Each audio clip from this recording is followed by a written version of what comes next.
back in the car now. We're going to be paying a big price. They have to stop it. They have to close the border. 2024年总统竞选期间，川普再次将移民议题推上风口浪尖，承诺实施美国历史上规模最大的驱逐计划。这一计划针对美国境内约1100万非法移民。More than 30 miles north of the U.S.-Mexico border, We're gonna go run that. Absolutely not. I just had him at 85, so we're gonna talk. Arizona deputies close in on a suspected migrant smuggler. This SUV going 40 miles over the speed limit. Get back in the car now. After a quick search, though, no migrants found. They let the driver go with a reckless driving ticket and move on to the next, running down cars like this all day. It's part of the stepped-up search efforts for cartel-backed drivers. On average, deputies tell us they bust 2 to 3 vehicles a day carrying migrants or drugs here. This is a really hot spot. So the cars will come down from Phoenix, take a 3-hour journey, pull along this highway, pull into a spot in here, hit the horn, they'll pop out of the brush. Sheriff Mark Daniels tells me most smugglers are U.S. citizens paid by Mexican cartels. We've got to get back engaged into what the cartel's all about. A ruthless, murderous gang. And number 2 is he has no respect for this country. They need to secure the border at the border. Jim and Sue Chilton tell me that cartels use their ranch as a crossing ground. The idea that people coming through here, through my ranch, are coming in to poison our people is very, very objectionable to me. You can see they're all carrying backpacks. Many of them are identical. They show me about 2 hours of surveillance footage collected from just 5 cameras on their 50,000 acres in Aravaca. They all look like they're wearing fatigues, camouflage. I mean, it almost looks like a military operation. Over 3,000 people coming through my ranch in the last 3.5, 4 years are in the country. We have no idea who they are. They're what's called gotaways. The Chiltons say the surge in gotaways started when President Biden took office and halted construction of the border wall. Sue points to the half-mile gap on their ranch that she calls the door.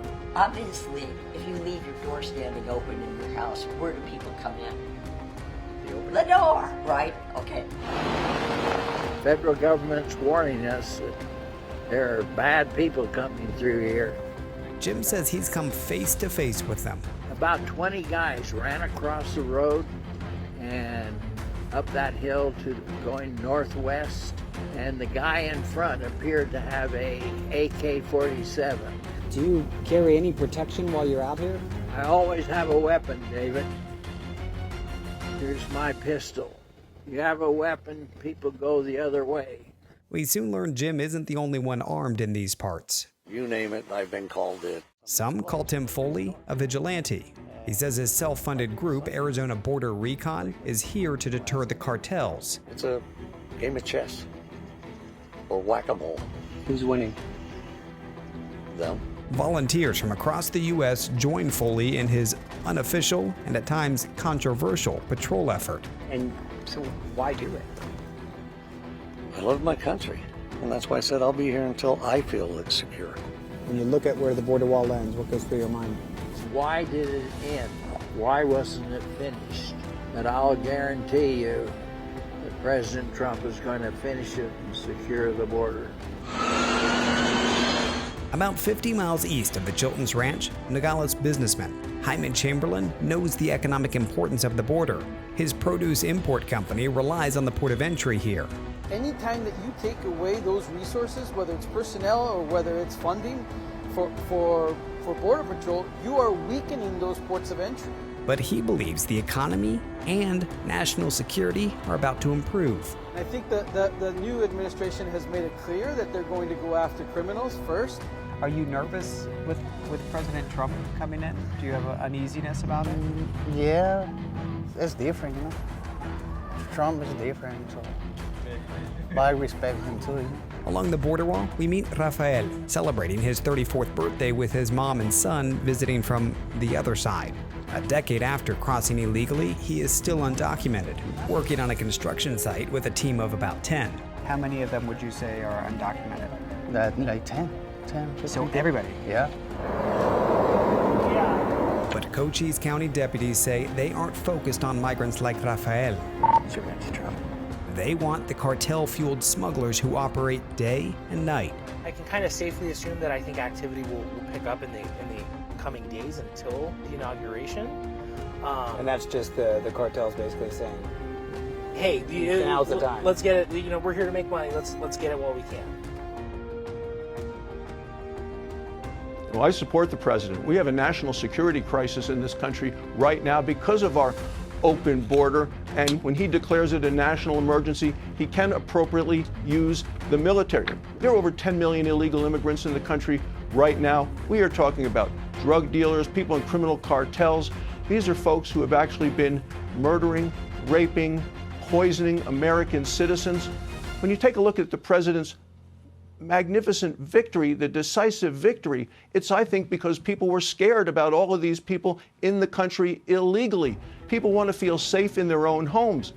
So when you take a look at the president and President Trump saying we're going to do mass deportations of these illegal immigrant criminals, 3 out of 4 Americans support that.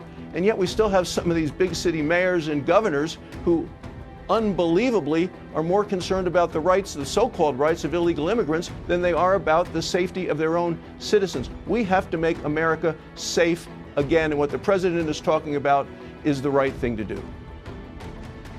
You know, I'm 100% supportive of going after the 15,000 murderers, the 13,000 sexual assault perpetrators, rapists, all these people. Let's send them on their way to prison or back home to another prison. So I would say all points bulletin, all in.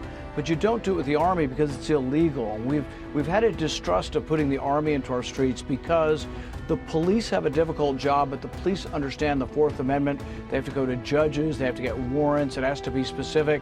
And so I'm for removing these people, but I would do it through the normal process of domestic policing.